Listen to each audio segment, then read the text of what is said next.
नमस्कार, अटेंशन में आपका स्वागत है और मैं हूं मनोज वर्मा। मध्य प्रदेश में नगरीय निकाय चुनाव को लेकर सियासी हलचल तेज हो गई है।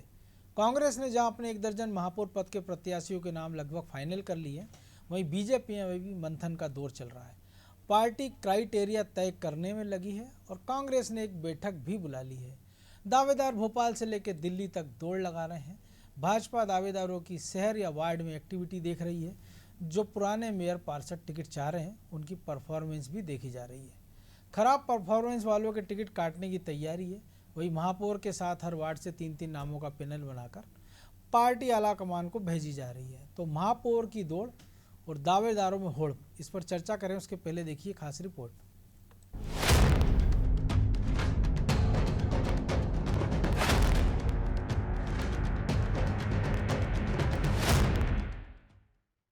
मध्य प्रदेश में भोपाल, इंदौर, जबलपुर, ग्वालियर समेत सभी नगर निगम, नगर पालिका और नगर परिषद में मेयर और पार्षद के दावेदार टिकट के लिए एड़ी चोटी का जोर लगा रहे हैं।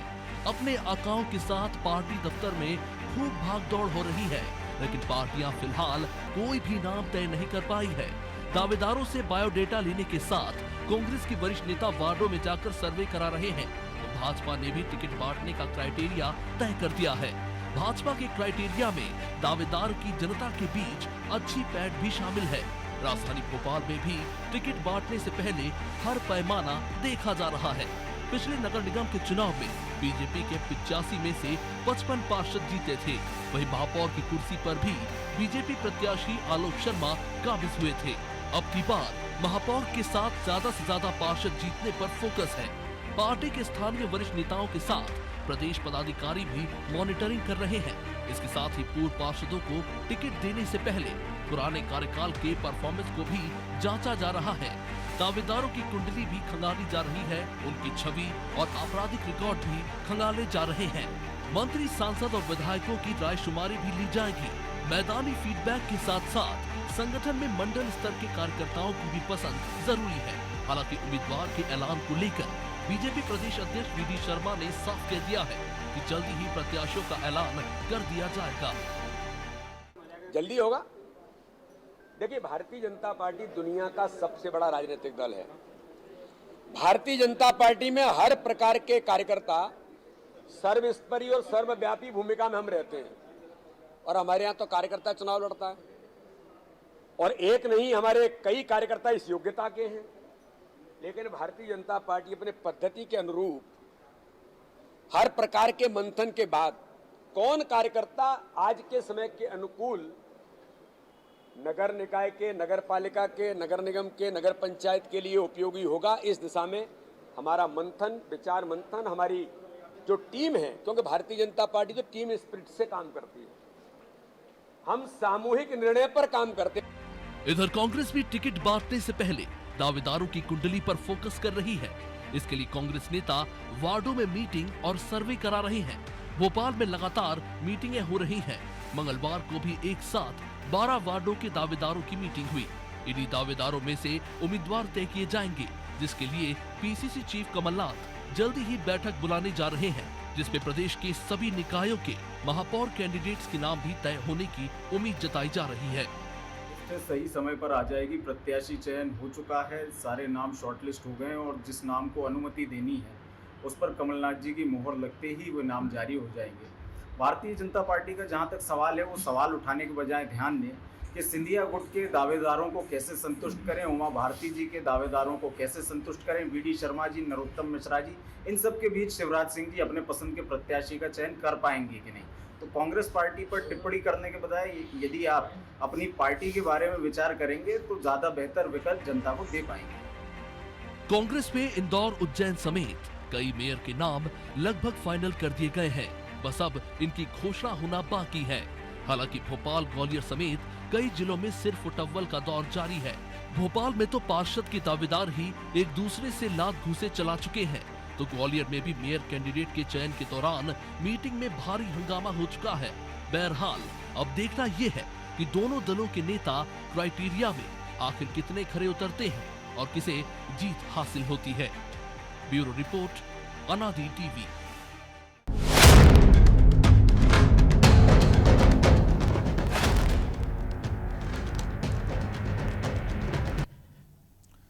तो इसी बार चर्चा के लिए हमारे साथ बने हुए हैं रंजन श्रीवास्तव, वरिष्ठ पत्रकार हैं, और हमारे सहयोगी ब्रजेश चौक से।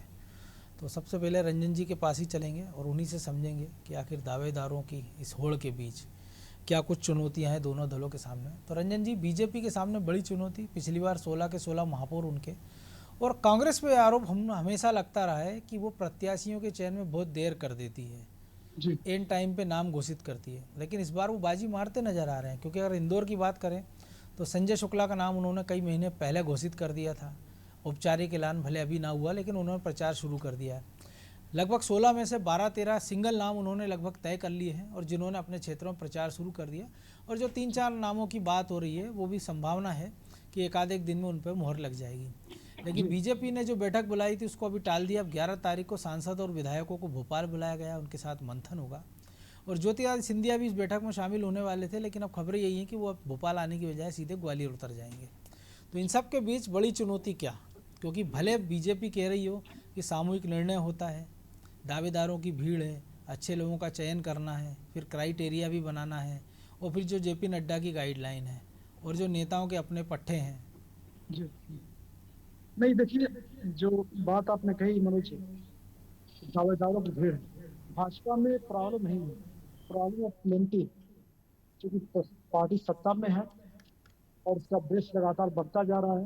बिल्कुल। आपने कभी कहा कि 16 निकाय में हर जगह उनकी थी भाजपा, पिछली बार सत्ता में प्रदेश में है, केंद्र में है, जाहिर है दावेदारों की भीड़ बहुत ज्यादा है। नया जो प्रॉब्लम हुआ वो जेपी नड्डा के बयान के बाद हुआ कि अब क्या नेता पुत्रों को टिकट देना नहीं देना है।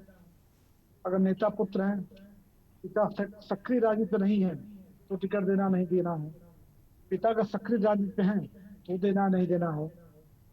साथ ही पार्टी में कई तरह के पावर सेंटर्स हो गए हैं अभी इस बीच पिछले कुछ सालों में, तो इसलिए भाजपा में दिक्कत ज्यादा है। कांग्रेस की जहां तक बात है, आपने बिल्कुल सही कहा, कांग्रेस, लेकिन उसमें दिक्कत है, कांग्रेस ने ये सब जो एक कोई क्राइटेरिया नहीं रखा कि अगर एक व्यक्ति एक पोस्ट, संजय शुक्ला को उन्होंने वहां बना दिया प्रत्याशी, तो कांग्रेस ने सोचा कि हमें इन सब चीजों में चक्कर नहीं पड़ना है, जो अच्छा कैंडिडेट हो जिसको हम खड़ा कर सके उसको वहां खड़ा करना है। वो तो पिछले दिनों लेकिन हमने देखा, कमलनाथ जी कह भी चुके हैं कि वो नेता पुत्र हो, विधायक हो, विधायक का बेटा हो, पत्नी हो, जो भी हो, जो जीत सकता है चुनाव, हम उसको टिकट देंगे। फिर आप चाहे परिवारवाद के आरोप लगाइए, चाहे वंशवाद के आरोप लगाइए। बिल्कुल सही बात, लेकिन जीत पहला है, और कांग्रेस की भी जो हालत है वो जीत के अलावा कुछ और उनको चाहिए नहीं, वो क्राइटेरिया बनाने की हालत पे नहीं है, पहली बात तो है। बिल्कुल। दूसरी बात है, केवल एकमात्र जो क्राइटेरिया है वो विनेबिलिटी है, जीत का अपना जो पैमाना होता है। आपको याद होगा मनोज जी, विधानसभा चुनाव में एक वीडियो चला था, वीडियो क्लिप चला था, जिसे कमलनाथ जी कहते पाए गए थे कि सब वेरिएबिलिटी के अलावा कोई और दूसरा फैक्टर नहीं है, किसी का क्या रिकॉर्ड है, क्रेडेंशियल्स क्या है, बैकग्राउंड क्या है, बात की बात है। पहला जो फैक्टर है, फर्स्ट एंड फॉरमोस्ट, वो है विनेबिलिटी। क्योंकि भाजपा चूंकि पावर में है और लगातार एक प्रयास हो रहा पार्टी में कि जो भाजपा का नारा रहा शुरू से, पार्टी में डिफरेंस, उसको एक तरह से फिर से दिखाने की कोशिश हो रही है, करने की कोशिश हो रही है, इम्प्लीमेंट करने की कोशिश हो रही है, इससे वहां दिक्कत ज्यादा हो रहा है। जी। लेकिन जो आप बात कर रहे थे नेता पुत्रों की, उसके लिए तो उन्होंने बैकडोर एंट्री का रास्ता तलाश लिया। जिला पंचायत अध्यक्ष हो, जनपद हो, वहाँ पर हम देख रहे हैं कि तमाम सारे जो बड़े नेता हैं, चाहे वो गोविंद सिंह हो, चाहे उमा भारती के परिवार से लोग हों, चाहे हम देख रहे हैं कि विजय शाह का बेटा हो, ऐसे तमाम सारे लोगों ने उस बैकडोर एंट्री के सहारे, कि क्योंकि पंचायत के हम देख रहे हैं, पंचायत के चुनाव जो जिला अध्यक्ष, जो जनपद अध्यक्ष हैं, जिला परिषद है, वहाँ पे सिंबल है नहीं, तो वहाँ से उन्होंने अपने पर्चे भर दिए, और सबको पता है कि किसके कारण वो जीतेंगे, उनका आधार क्या होगा। तो एक रास्ता तो उन्होंने तलाश लिया। तो अगर बेहतर होता कि ये गाइडलाइन अगर वहाँ भी लागू करते आप, लेकिन वहाँ मजबूरी है कि वो चुनाव, विधानसभा चुनाव जितने खर्चीले और महंगे हो गए, तो सामान्य कार्यकर्ता तो वहाँ लड़ ही नहीं सकता है। मनोज जी, यही बड़ा जो पंचायत इलेक्शन में आप बिलीव नहीं करेंगे, सरपंच के चुनाव में 10 लाख 15 लाख खर्च हो रहा है, वहां भी सामान्य जी चुनाव नहीं रह सकता है। या तो आप वही कहीं वही पैसे बात कर इकट्ठा रहे हैं। कीजिए, तो सारे चुनाव खर्चीले होते ही जा रहा है। तो मनी पावर देखा जाए तो बहुत बड़ा फैक्टर ये है। जो विनिबिलिटी की बात करते हैं पार्टी में, विनिबिलिटी है क्या? विनिबिलिटी अब कितने लोकप्रिय बात की बात है, कितना पैसा कितना पैसा खर्च कर सकते हैं, पार्टी कितना देगी आपको, एक निश्चित सीमा तक बिल्कुल। देगी, क्या होता नहीं दे, तो अल्टीमेटली ये भी बहुत बड़ा फैक्टर है, कितना पैसा आपके पास है, कितने मजबूत है आप फाइनेंशियली, और आप खुद चुनाव लड़े, दूसरों को लड़ा भी सके, ये भी बहुत बड़ा विनेबिलिटी फैक्टर होता है। तो जो आप बिल्कुल सही कह रहे हैं। और तो भाजपा में जो देखिए दूसरी बात जो प्रॉब्लम होने जा रही है ये है कि आप ठीक है, आप वो इग्नोर कर सकते हैं, लेकिन जब इग्नोर करना शुरू कर देंगे आप, उनके लिए रास्ता दूसरा खुला हुआ है, होता है इंडिपेंडेंट खड़े हो जाए, किसी दूसरी पार्टी से आ जाए। मैं निकाय नगर निकायों की बात कर रहा हूँ, एक खतरा वहां बना हुआ है। तो हमको लगता है कि बहुत रिजिट होकर के पार्टी ये जो फैक्टर है नेता पत्रों की लागू नहीं कर सकते हैं, कहीं कहीं दिक्कत आएगी हमको। ब्रजेश जी, और उनके दिक्कतें तो रिजल्ट हैं समझ पर। कि नाम सबसे बड़ा तो जो रंजन जी बता रहे हैं, इसके साथ ही कि उम्मीदवार कौन, क्योंकि भोपाल की हम बात कर रहे थे तो कयास ही लगा रहे थे कि कांग्रेस से तो विभा पटेल के अलावा कोई चेहरा नहीं, एक दो नाम जरूर आए थे। बीजेपी की ओर से भी कहा जा रहा था कि कृष्णा गौर, लेकिन वो मना भी कर चुकी है। और जो बीजेपी ने फार्मूला निकाला है, एक व्यक्ति एक पद, तो संभावना है कि कोई नया चेहरा देखें। लेकिन सवाल ये है कि जो राजनेता हैं, क्योंकि खबरें आ रही कि आप किसी ब्यूरोक्रेट्स, माफ कीजिए, किसी डॉक्टर, किसी समाज सेवी या समाज के विभिन्न क्षेत्रों में काम करने वाले लोगों को आप महापौर का उम्मीदवार बना सकते हैं। तो जिन लोगों को आपने विधानसभा का टिकट नहीं दिया, कई सारे क्राइटेरिया बनाकर लोकसभा का टिकट नहीं दिया, महापौर में भी अगर आप छटनी कर देंगे और पार्षद स्तर तक आप इसे लागू कर रहे हैं, तो जो पार्टी का केडर है, जो मेहनत कर रहा है, उसके साथ आप अन्याय नहीं कर रहे हैं। या जो आदमी आपके लिए मेहनत कर रहा है, इस पर हालांकि हम कई बार चर्चा भी कर चुके थे, लेकिन चूंकि फिर महापौर की बात हो रही है इसलिए जिक्र करना जरूरी है। देखिए मनोज जी, जो बीजेपी की हम बात कर रहे हैं, बीजेपी वो तमाम चीज़ें कर सकती है, क्योंकि वो इतनी हाइप पे है आज की तारीख में, हर प्रयोग कर सकती है। तो बीजेपी का टिकट मिलना ही एक तरह से ये माना जाने लगा आज की तारीख में। शहरी क्षेत्रों में हम देखते हैं कि भाजपा का लगातार वर्चस्व रहा और उसमें कहीं कमी नहीं आई है मनोज जी, लगातार उसमें बढ़ोतरी हुई है। यदि हम बात करें बीजेपी कोई नया चेहरा उतार सकती है तो निश्चित तौर पर उसको उसमें भी सफलता मिल सकती है, क्योंकि संगठन पीछे खड़ा रहता है, सरकार पीछे खड़ी रहती है, तो संगठन ज़्यादा महत्वपूर्ण काम करता है। कांग्रेस की तुलना में हम देखें कि कांग्रेस में व्यक्ति ज़्यादा प्रभावी होता है और वह क्षमताएं अलग अलग मापदंड से देखी जाती हैं। यदि वो विपक्ष में है तो क्षमता ये भी देखी जा सकती है कि कौन कितना खर्च कर सकता है, ये भी देखी जा सकती है कि वहाँ पे लड़ने के लिए कौन सक्षम है। तो यदि हम संजय शुक्ला की बात कर रहे हैं, यदि हम ग्वालियर में सिकरवार की पत्नी की बात चल रही है, और यदि हम सागर में देख रहे हैं कि बीजेपी के विधायक के बहन की बात चल रही है, रिश्तेदार की बात चल रही है, तो आप देखिए कि उनकी भाभी माफ कीजिएगा, तो देखिए कि आप किन लोगों को ढूंढ कर ला रहे हैं। कांग्रेस के पास क्या है, भीड़ वैसी नहीं है। कौन चाहेगा कि जब माहौल ऐसा हालात हों तो वो पैसा खर्च करे और जीते भी ना। जब 16 नगर निगम पर कब्जा बीजेपी का है और उसमें संगठन आपके पीछे नहीं है, संगठन उतनी ताकत नहीं है, नेता की ताकत है, तो देखिए आप किन चेहरों पे आप बात करेंगे। तो उनकी मजबूरी है, उनको वैसे ही चेहरे लाना पड़ेंगे, या तो वो विधायक को लड़ाएंगे या विधायक के रिश्तेदार को लड़ाएंगे या जो सक्षम होगा उसको लड़ाएंगे, ताकि फाइटिंग कर सके। उन्होंने तो अपनी लाइन एकदम क्लियर कर रखी है, लेकिन सवाल संकट तो बीजेपी के सामने कि इतने सारे अगर आप क्राइटेरिया बना देंगे, सब कर देंगे, तो फिर चुनाव लड़ाएंगे किसको। निश्चित तौर पर जो बीजेपी के लिए जो काम करते आ रहे हैं, जिनको उम्मीद थी कि विधानसभा का टिकट नहीं मिला है तो महापौर के चुनाव में महापौर बन जाएंगे, जिला पंचायत अध्यक्ष बन जाएंगे, पार्षद बन जाएंगे, यदि आप तमाम तरह के क्राइटेरिया बना देंगे। एक तो नड्डा जी जो गाइडलाइन बना गए उसमें आधों के अरमान साफ हो गए हैं कि आधों के अरमानों पर पानी फिर गया। अब जो बचे हुए कार्यकर्ता हैं, जो बचे हुए नेता हैं, उनके जो कार्यकर्ताओं से ऊपर पहुंच चुके हैं, जिनकी उम्र उस क्राइटेरिया में नहीं आती, यदि आप उनको दरकिनार करोगे तो उसका खामियाजा निश्चित तौर पर पार्टी को उठाना पड़ेगा। और हम देख रहे हैं कि जो परिवारवाद की जो आपने लाइन खींची है, तो उसमें कई ऐसे सक्षम लोग हैं जो दूसरी पार्टियों की तरफ रुख कर रहे हैं, जिसका रंजन जी ने भी थोड़ा जिक्र किया था कि वो कहाँ जाएंगे, दूसरे दलों में जाएंगे। जब हम देख रहे हैं आम आदमी पार्टी भी मैदान में उतर रही है, ओबीसी भी मैदान में उतर रही है, तो बहुत सारे विकल्प हैं। ओबीसी के मैदान में उतरने से भाजपा को भले ही फर्क न पड़े, लेकिन आम आदमी पार्टी के उतरने से, मैदान में आने से निश्चित तौर पर उसको फर्क पड़ेगा। खासकर उसके जो दावेदार है, प्रबल दावेदार है, वो खिसक सकते हैं। और आम आदमी पार्टी ऐसे ही लोगों पे दाव लगाती है क्योंकि उसका यहाँ जनाधार तो कुछ है नहीं, तो वो जो दुखी होंगे, जो नाराज होंगे, जिनका जनाधार होगा, उनको जीत देंगे। हम देखते हैं कि भाजपा के कई निर्दलीय जीत जाते हैं। अब वो निर्दलीय न खड़े होकर उनके पास एक विकल्प है, कांग्रेस में जा नहीं सकते हैं, क्योंकि जो कार्यकर्ता होता है वो नेताओं की तरह नहीं होता मनोज जी, वो लड़ता रहता है जमीन पर। तो उसको मालूम है कि आज मैं बीजेपी का हूं और कल कांग्रेस की बात कैसे कर सकता हूं। नेताओं से वैसे सवाल नहीं हो सकते हैं, लेकिन यदि कार्यकर्ता उनका चला जाता है दूसरे दल में तो उन्हें घर घर में जवाब देना पड़ता है, क्योंकि वो लगातार एक पार्टी का झंडा लेकर लड़ता रहता है। असली सैनिक तो वही है, नेताओं से कोई जाके नहीं पूछता है, पब्लिक में मीडिया वाले पूछ लेंगे, किसकी हिम्मत है। लेकिन उस सैनिक को भी तो सेनापति जो वो भेड़ चाल की तरह इस्तेमाल करते हैं ना, कि अगर वो किसी दूसरे दल में जाते हैं। हमने अगर कांग्रेस के उदाहरण दें कि जब सिंधिया गए तो हम विधायक मंत्री नहीं गए थे, हम देख रहे हैं कि नीचे ब्लॉक स्तर तक के लोग उनके साथ चले गए थे। लेकिन ये हमने परंपरा कांग्रेस में देखी है मनोज जी। आप बीजेपी की याद कीजिए कि बीजेपी में भी जब फूट डली थी, उमा भारती गई थी, तो कितने कार्यकर्ता गए। हमने देखा कुछ नेता गए थे लेकिन कार्यकर्ता नहीं गए मनोज जी। तो ये फर्क है संगठन में। जो भाजपा का जो खाटी संगठन में काम करने वाला जो कार्यकर्ता है, उसका वो पार्टी नहीं छोड़ता। वो तो कई बार अपने विरोधियों को, जो उनका सम्मान नहीं करते, जो उनकी टांग खींचते रहते हैं, उनको भी वोट दे के आ जाता है। तो ये पार्टी के प्रति उसकी जो वफादारी है, वो संगठन में जो संगठन कार्यकर्ताओं को गढ़ता है, उसके कारण है।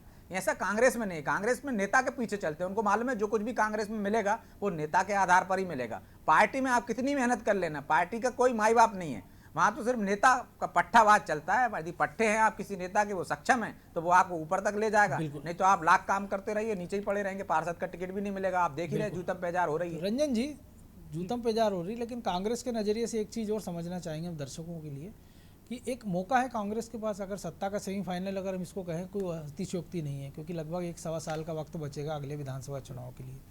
तो अगर पार्टी आयातित लोगों को ला रही है वहाँ, एक उदाहरण के तौर पर अगर हम बात करें सतीश सिकरवार, कि वो बीजेपी उनको टिकट देती है, वो चुनाव हारते हैं, कांग्रेस से आते हैं, चुनाव लड़ते हैं, अब उनकी पत्नी पर दाव, ऐसे तमाम सारे हम उदाहरण देख रहे हैं। तो क्या ये बेहतर मौका नहीं था उनके पास कि अगर वो महापौर के उम्मीदवारों के रूप में कुछ ऐसे नाम तय कर देते जो उनकी भविष्य में दावेदारी कर सकते थे, या विधानसभा चुनाव में वो अच्छा परफॉर्म कर पाते। विभा पटेल की हम बात करें, 22-23 साल पहले वो महापौर रही हैं, इसके बाद एक विधानसभा का चुनाव लड़ी, भोपाल से हार गई हैं, इसके बाद सक्रिय नहीं थी और पिछले दिनों महिला कांग्रेस का अध्यक्ष बनाया आपने।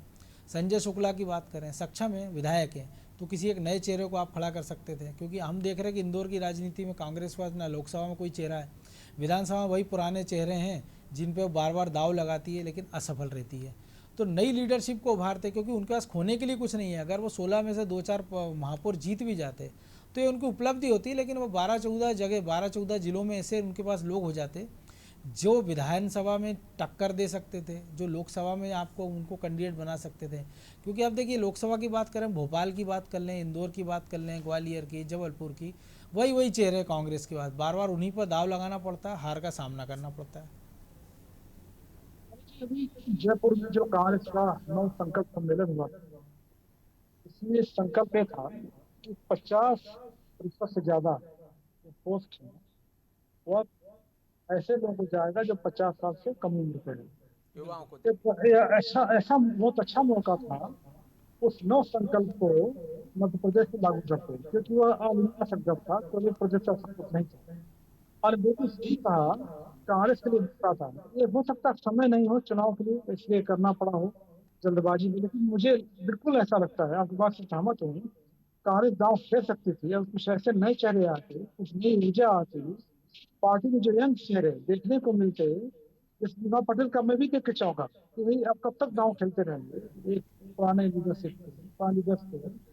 इसको मैसेज देना पड़ेगा आपकी पार्टी चाहती क्या है, आपकी लाइन क्या है। और अब जब यंग वोटर्स हैं जो कि पुराने लीडरशिप से रिलेट नहीं कर सकते, आप यंग वोटर्स को नई एस्पिरेशन है, नई उनकी चाहत है, नया समाज देखना चाहते हैं वो, और आप वैसे उनको ऑफर क्या करना है, बता क्या रहे हैं आप, किस तरह का समाज, किस तरह का सिटी देना चाहते हैं। तो दिक्कत वही है कांग्रेस में कि जड़ता आ गई है, और जड़ता कांग्रेस तोड़ना नहीं चाहती है। और अगर जड़ता नहीं तोड़ेंगे आप, जबकि भाजपा जैसे विजय जी कर रहे हैं। जी रंजन, लगता है कुछ तकनीक कारणों देखिए से। मनोज जी, हम देख रहे हैं कि जब एक राजनीतिक दल, हाँ आम आदमी पार्टी की बात करें, वो उसी फार्मूले से लगातार बढ़त बना जा रहा है। और कांग्रेस का विकल्प के रूप में जो चर्चा होती है, भले ही विकल्प ना बन पाए, लेकिन वो बढ़त कैसे बना रहा है? बढ़त इसी आधार पर बना रहा है कि वो यूथ को आगे करता है। चाहे वह नगरीय निकाय के चुनाव बाकी जिन भी राज्यों में उन्होंने लड़ा है वो देख लिया जाए, के साथ ऐसे लोग जो बहुत आम जनता के बीच से चुने चेहरे हैं, बिल्कुल, जो बहुत लो प्रोफाइल और हैं, उसी जिनका ट्रैक रिकॉर्ड अच्छा, ईमानदार हैं, मेहनती आप- हैं। हम पंजाब में देखिए, चरणजीत सिंह चन्नी को जो हराने वाला, मोबाइल की रिपेयरिंग की दुकान चलाने वाला आदमी चन्नी को हरा देता है। 2 व्हीलर पे घूमने वाली महिला एक बड़े मंत्री को हरा देती है। तो देखिए, भाजपा वो समझ गई है कि लोगों की क्या पसंद है। पूरा देश में युवाओं की फौज ज़्यादा है, तो भाजपा उस फार्मूले पर चल रही है, साथ साथ में उन लोगों को भी लेकर चल रही है। लेकिन कांग्रेस सबक नहीं ले रही। कांग्रेस कहती जरूर है, जैसे रंजन जी भी कह रहे थे कि राजस्थान में जिस तरह से मंथन हुआ, चिंतन हुआ, उसमें फार्मूले भी निकाले गए, लेकिन मध्य प्रदेश में हम आते हैं कि कमलनाथ जी मध्य प्रदेश आते से ही सारे फार्मूलों की धज्जियां निकाल देते हैं। वहाँ परिवारवाद की बात करते हैं कि नहीं देंगे, लेकिन यहाँ पे देखिए लगातार वैसे टिकट दे रहे हैं, क्योंकि आपकी मजबूरी बन गई। यूथ को आप आगे बढ़ाने की बात करते तो हो, आपको लेकिन नहीं आप लगता, यूथ को आगे क्योंकि नहीं वो जो कुछ देख रहे हैं पार्टी में, कि आप उत्तर प्रदेश की बात करिए जहाँ पे इकलौती सोनिया गांधी उनकी सांसद है, 2 विधायक बहुत मुश्किल जीते हैं, वहाँ से वो 3 लोगों को राज्यसभा में भेज देते हैं अदर स्टेट से, वो भी ऐसे लोगों को जिनका आपको कोई उपयोग होना नहीं है। एमएलसी के चुनाव में ये पहली बार होगा उत्तर प्रदेश के इतिहास में कि कांग्रेस शून्य पर आ जाएगी। हम देख रहे हैं कि छत्तीसगढ़ राजस्थान में चुनाव है, लेकिन वो बाहरी लोगों को राज्यसभा भेज देते हैं, तो वो तो कहीं भी सीखना ना, दिल्ली में कोई सीखना चाह रहा है, तो मध्य प्रदेश में किसको चिंता पड़ी है? निश्चित तौर पर मध्य प्रदेश के जितने भी नेता हैं जो इस उम्र को पार कर चुके हैं, उनका आखिरी पड़ाव चल रहा है राजनीतिक रूप से, तो आप देखिए कि वो कोशिश कर रहे हैं कि किस तरह से हम हासिल कर लें। उनको इस बात की चिंता नहीं है कि हमारे बाद नई जनरेशन खड़ी हो रही है कि नया नेतृत्व मिल रहा है या नहीं मिल रहा है, वो आज देख रहे हैं। लेकिन भाजपा की हम बात करें मनोज जी, वो कल की बात कर रही है, कल का नेतृत्व लाने की बात कर रही है कि हम ऐसा नेतृत्व लाएंगे नगरीय निकाय के चुनाव के माध्यम से, बाकी के चुनावों के माध्यम से, कि जो अगली बार रिप्लेस कर सके जिस पीढ़ी को। लेकिन आपको कांग्रेस में ऐसा नहीं दिख रहा है। कांग्रेस में ये दिख रहा है वो पीढ़ी ये चाहती कि हम कैसे बरकरार रह सकें, तो हमारी ताकत कैसे बढ़ सके, तो वो उसी पर दाव लगा रही है जो उनको सक्षम लग रहा है। जो सक्षमता की हमने बात कर रहे थे, रंजन जी भी बात कर रहे थे, वो उसको देख रही। वो ये नहीं देख रही कि हम इस चुनाव में भले ही हमारा जो नई लीडरशिप को हम लाएंगे वो हार भले ही जाए, लेकिन हम एक नेतृत्व खड़ा कर रहे हैं वो अगली बार मुकाबला कर सकता है। तो वो आज की चिंता कर रहे हैं, और भाजपा को हम देख रहे हैं कि वो कल का भी एक तरह से वो लेकर चल रही है कि कल भी हमें कैसे मुकाबला करना। तो कांग्रेस लेकिन की बड़ी उस कमजोरी कल के लिए कई सारे नेताओं का आज भी तो खराब हो रहा है। निश्चित तौर पर आज देखिए कभी ना कभी तो आज खराब होगा। आप ये पार्टी को है कि उनको कैसे उपयोग कर सकते हो, आप तमाम तरह की इतनी बड़ी पार्टी है, आप कैसे जिम्मेदारी वही दे सकते हो, खराब करने कैसे से आशय संतुष्ट ही कर- था कि अगर आप रिप्लेस कर रहे हैं तो उनकी नई जवाबदारी क्या? बिल्कुल, तो ये जवाबदारी देना होगी उनको कि क्या जवाबदारी दे। संगठन में हमने देखा है कि आप संगठन में उनको दे सकते हो, वो लगातार काम कर रहे हैं, तो उनको और दूसरी जगह कैसे उपयोग कर सकते हैं ये देखना पड़ेगा। चुनावी जो रणभूमि है, चुनावी जो प्रक्रिया है, उसके माध्यम से भले ही आप नए जनरेशन को ले आइए, लेकिन उनको भी एक मौका देना पड़ेगा आपको, चाहे भले संगठन में दो, भले ही सम्मानजनक पद दो, भले ही हाँ, ये कह लेकिन सकते हो, लेकिन एक उनको एकदम आप घर मत बिठाइए। घर मत बिठाइए। यदि वो घर रंजन बैठ जी, गए तो फर्क जी, पड़ेगा उससे। एक तरीका ये भी हो सकता है कि जो ब्रजेश जी कह रहे हैं कि आपको नई लीडरशिप अगर डेवलप करना है, नई लीडरशिप लाना है, तो दिल्ली एमसीडी का फार्मूला लागू कर दीजिए कि जितने सिटिंग पार्षद महापौर है सबको घर बिठाइए, उनके किसी रिश्तेदार को टिकट मत दीजिए, और नए लोगों पर फिर आप दाव लगा दीजिए, क्योंकि 5 साल बाद, एक चुनाव 2 चुनाव बाद एक आपके पास एक नई पौध तैयार हो जाएगी। क्योंकि अगर हम भोपाल इंदौर की बात करें, हम देख रहे हैं कैलाश विजयवर्गीय हो, आलोक संजर हो, विश्वास सारंग हो, रामेश्वर शर्मा हो, सुरेंद्र नाथ सिंह हो, ऐसे तमाम सारे जो मंत्री बने हैं, सांसद बने, वो सब पार्षद बन के ही सीढ़ी तक यहाँ तक पहुँचे हैं। इससे जो लीडरशिप इशू है मनोज जी, सबसे पहले उसको एड्रेस करना पड़ेगा कि ये आपका लीडरशिप है क्या, कौन है। और मैं इसको क्रिकेट टीम से कंपेयर करना चाहूंगा कि अगर आप ये खिलाते रहोगे, आपने धोनी के बारे में सोचा, जब पहले कोई देखा गांगुली परफॉर्म नहीं कर पा रहे हैं, धोनी को लाए आप, धोनी को लगा खराब होंगे, मतलब उतना नहीं कर पाएंगे, आप विराट कोहली को लाए, विराट कोहली को क्या नए को लाए।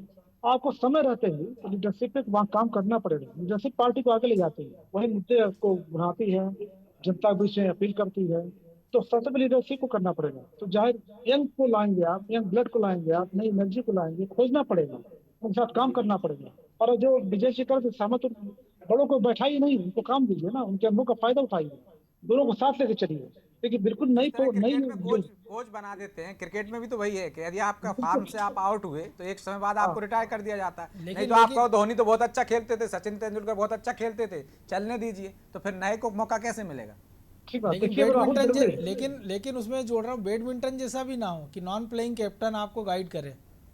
नहीं बिल्कुल नहीं, तो वही में देखिए आप टेनिस बैडमिंटन जैसा। जी मनोज जी आपको याद होगा राहुल गांधी ने कई साल पहले, 8-10 साल हो चुके होंगे, एक नई चीज शुरू की थी, यंग लोग को लाएंगे, इंटरव्यू करेंगे, कौन उसमें काबिल है, लेकिन हो नहीं पाया। फिर अभी जो देखेंगे आप, पुरानी पीढ़ी फिर काबिज हो गई, फिर सामने आ गई। कंफ्यूजन है कांग्रेस में, करना क्या चाहते लीडरशिप में हैं। आप 3 दर्जन चुनाव हार रहे हैं, उत्तर प्रदेश में आपका जो हाल है, बिहार में आपका जो हाल है, उसके बाद फिर आप पे जो लीडरशिप की क्वालिटी जो आप कह रहे थे, तो फिर उस पर भी तो सवाल उठेगा। तो फिर आदमी क्यों करेगा? हो सकता है कि पुराने कांग्रेसियों को लगता है कि अगर इनका एक इंटरव्यू कर लें तो शायद उनकी कसौटी पे ये भी फेल साबित हो। और वो तो कोच बनने के लिए भी तैयार नहीं है।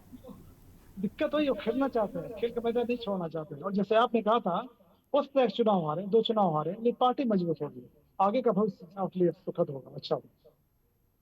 कुछ निश्चित तौर प्रयोग तो पर करना भविष्य, जी, मेहनत तो करना पड़ेगी, भविष्य की बात है, लेकिन समय अभी इजाज़त नहीं दे रहा है, इसलिए चर्चा को यहीं विराम देना होगा।